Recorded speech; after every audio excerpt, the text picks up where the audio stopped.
The housing market may have just flipped because I've been reporting to you guys how we've been seeing kind of a lack of home buying demand, even though mortgage rates have been decreasing down to about a 1.5-year low.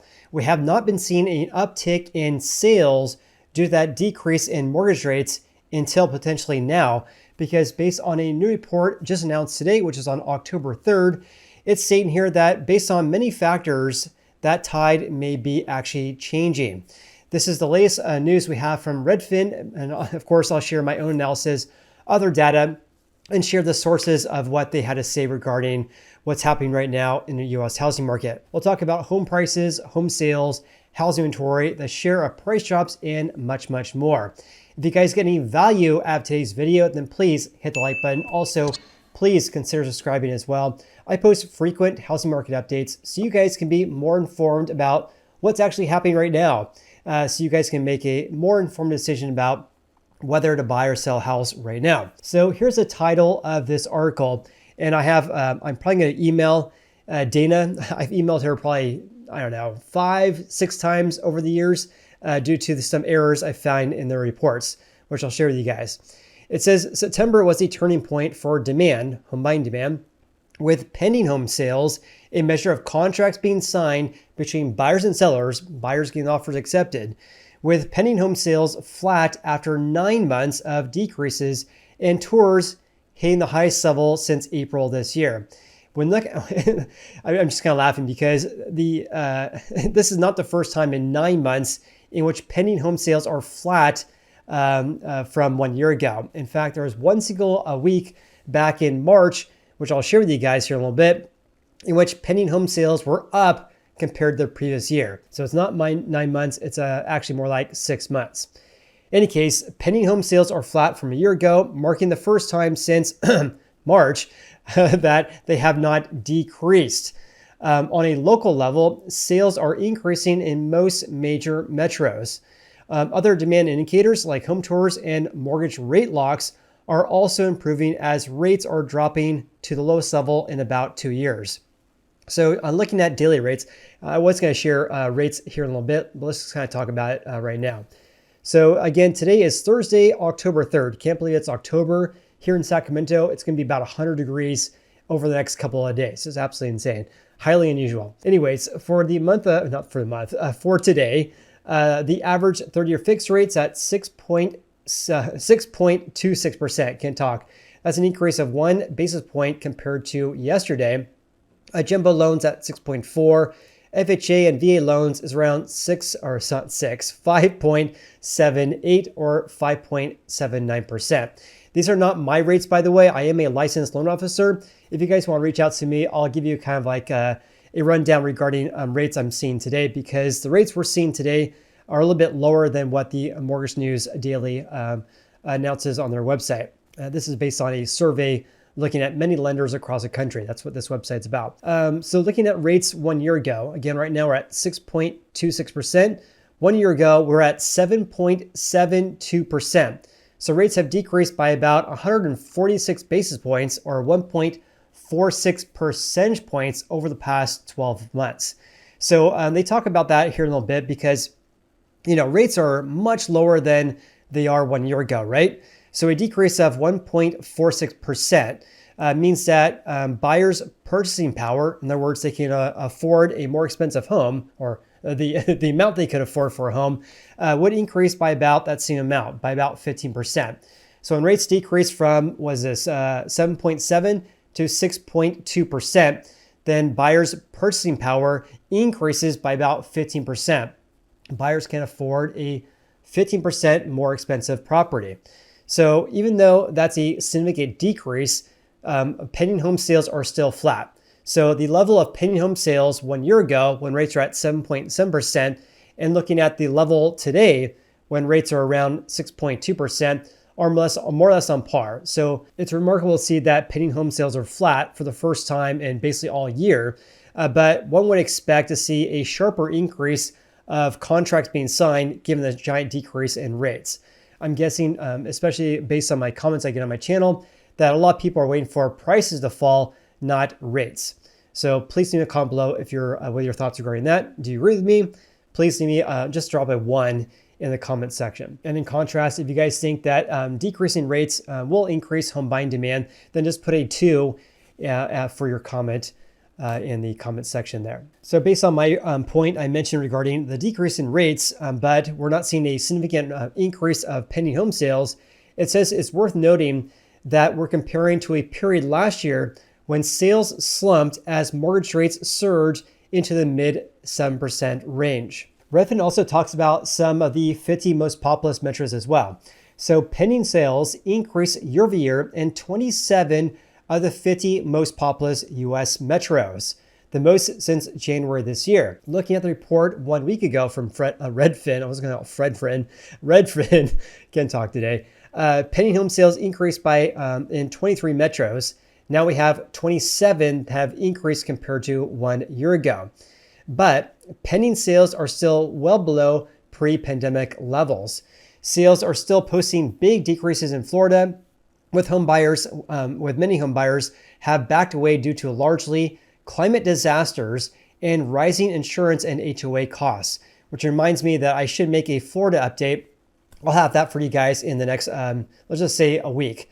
I want to make a video regarding that because Florida just announced their latest housing market trends for the month of August. So I'll have a report for you guys regarding that. Anyways, pending home sales fell 18% year over year in West Palm Beach, Florida, more than anywhere else in the country, asterisk, based on the 50 biggest US metros that Redfin tracks.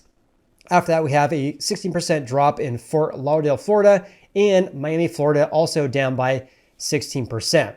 So to provide some kind of boots on the ground, you guys who follow me on my YouTube channel here, you guys all know I'm a real estate agent serving the greater Sacramento area, more or less a 45-minute drive from Sacramento. So here's our local MLS, or a multiple listing service, which covers, I think it's like 20 counties, a lot of Northern California. Anyways, I'm just kind of want to share this with you guys to share, how many offers are homeowners receiving for new pending home sales. So let's look at residential properties, single family houses, and again, only looking at pendings. Pending bring backup means that it's the homeowner accepted offer from home buyer, but they are accepting backup offers in case that buyer backs out. I always mark that as a pending bring backup when I represent a seller, by the way, just to get backup offers because you never know if the buyer is actually going to be moving forward or not.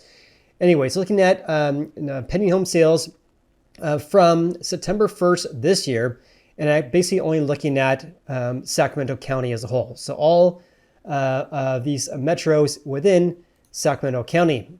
Looking at 3-bedroom, 2 baths only, there's approximately 560 pending home sales right now based on that search criteria.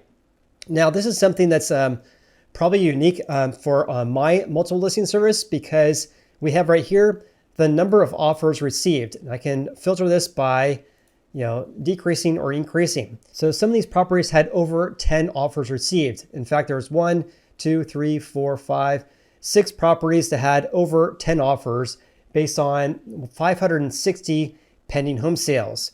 So, there's a lot of offers right here, but to provide some context here, I can actually export this in a spreadsheet. You guys all know I love spreadsheets. So looking at the number of offers, which is this column right here, as you can see right there, number of offers, this is what I did for you guys, just kind of provide some insights regarding how competitive a market is here. So there is actually 2 offers on average based on the level of the number of pending home sales right now. So on average, home sellers getting about 2 offers on average, which I would say it's not a stale housing market. It's still competitive, but not nearly as competitive as early 2022. Back then, around 6 offers on average were received per property. Now it's at 2. So overall a competitive market, but not nearly as competitive as the past several years. And by the way, if you guys want a greater Sacramento area housing market update, then please leave me a comment below. I generally make that video about once per month, but I think it's been about a couple of months though. All right, let's talk about some more trends we're seeing according to Redfin. So Redfin's homebuyer demand index, that's a measure of home tours and other home buying services from Redfin agents only was up by 9% month over month to its highest level since April this year. Homebuyers locked into more than twice as many mortgages than they did a month earlier on September 30th, according to data from Optimal Blue data. Optimal Blue, by the way, is basically kind of like the company that incorporates Black Knight and, of course, ICE. ICE purchased Black Knight several months ago. So anyways, they're seeing an uptick in home tours by Redfin agents, up by 9% month over month, and home buyers locked in more than twice as many loans than they did 1 month ago. And also, mortgage purchase applications, according to the MBA, was up by 10% month over month. Now, in regards to this data, I don't really share this too much on the channel. Here is if you click on that link, by the way, here's what you get to. So this is on page 4 of this PDF here. So I'm just kind of ignoring this section below or above. It's kind of a mess. Just looking at the table here, these are rate locks by home buyers right now. So purchase applications or people who are buying a house, that increased by 115.2% compared to 1 month ago. So a gain of 115% more rate locks on home purchases compared to 1 month ago. The 7-day change rose by 23%. Something that's also astonishing as well, cash out refis increased by 96.4% from 1 month ago. Rate term refinances, which is basically a refi in which you do not get any cash back, so it's not a cash out refi. That surged by 187% compared to 1 month ago. So looking at the total of rate locks right now over the previous 1 month, about 29% are people doing a refi, which of course means that approximately 71% are people who are doing a purchase of buying a house right now. And these are just huge numbers here, increasing by 115% for people locking in the rate of buying a house right now. Redfin also states here that home buyers are starting to return because housing costs are coming down. The average 30-year fixed rate dropped to 6.08% last week, its lowest level in about 2 years, pushing the typical home buyer's payment down to just over $2,500 per month, near its lowest reading since January this year. Redfin also provided this summary as well. So they basically are tracking data for the 4 weeks ended September 29th, this report. They look at 400 plus US metros, and their weekly data goes back to the year of 2015. So if you hear the word record, for example, it only goes back to 2015, far after the Great Recession of 2008. And of course, their data is subject to revision. So based on the median sale price on a national level, that was at just over $383,000, up by 4% year over year. That's actually a slight improvement from last week. Last week, they reported a gain of 3.9%. Now it's at 4% even. On top of that, that's one of the biggest year-over-year increases in about 2 months as well. Let's have a look at Redfin's data center regarding this. So again, right now we're at approximately 383,000, up by 4% year over year. At this time last year, we were only up by 2%. 2022 this time, we're up by 7%. 21 this time, up by 13%. So quite the volatility over the past several years. But what really caught my attention is the difference between this year and 2022, which I can kind of do with this. Exclude 21 and 23. You can see here how the sharp run up in prices we saw during the spring home buying season of 2022. After that, a sharp pullback in prices, going from, when was this, 383 down to approximately 360 by the time we hit this time in 2022. So a decrease of around $23,000 compared to the peak back in June of 2022. Let's look at this year though. 396 was a peak this year. Now we're at 383,000. So a decrease, a seasonal decrease, but not nearly as sharp as what we saw 2 years ago. In regards to the 50 biggest US metros, there's only 7 of those in which home prices based on the median sold price, fell year over year. So this means, of course, that 43 of those 50 metros have posted gains compared to 12 months ago. In fact, the biggest increase was actually in Newark, New Jersey, up by 13.6%. Then we have Nassau County, New York, up by 10.5%, Providence, Rhode Island, 9.8%, Cincinnati, 9%, and Montgomery County, Pennsylvania, also up by 9%. In contrast, here are the 7 metros that are down year over year. Austin, Texas, leading the nation once again. I can't remember last time that Austin was not in the number one loser spot here, but a gain or decrease of 4.9%. Then we have Tampa down by 2.1%, Fort Worth, Texas down by 1.6%, Denver 1.5%, as well as Dallas down by 1.5%, and Oakland, California down by 0.5%, San Antonio basically flat, a decrease of 0.1% year over year. So that's based on sold prices, a lag indicator. Let's take a look at some lead indications though, based on asking prices. So asking prices, or I should say the median asking price, just under $402,000. That's an increase of 5.3% year over year, the biggest year over year increase since February this year. Now let's pivot a little bit here, talking about average monthly housing payments, because this is one of the reasons potentially why we could see an increase of activity regarding application numbers, purchase locks, home tours, pending home sales, etc. So your average monthly housing payment at a 6.08% rate decreased by 5.9%. So your average monthly housing payment based on a rate at 6.08% compared to the rate we saw 1 year ago, and also home prices as well, is down by 5.9%. That is the biggest decrease since May of 2020. Also near the lowest level since January this year. This means the average home buyer is going to save nearly $300 per month compared to April's all-time record high. All right, let's change gears slightly here and talk about pending home sales, new listings, and of course, active listings and the month supply. So pending sales, a measure of offers being accepted by sellers, were unchanged compared to 1 year ago, the first time since January that they actually have not posted a decrease. In fact, that's actually wrong because there was actually 1 week back in March in which pending home sales were higher compared to the previous 12-month period in 2023. So let's take a look at that. So pending sales based on Redfin's data center, their own data here, again, it's flat year over year, right? As you can see, a year over year gain of 0%. Going back though to right here, the 4 weeks ended March 21st. What do you guys see? A gain of 1.3%. So this is actually wrong to say that, not that right here. It's wrong to say that this is the first time since January in which pending sales have not posted a decrease, because back during, granted, it's only 1 week, but it's wrong still.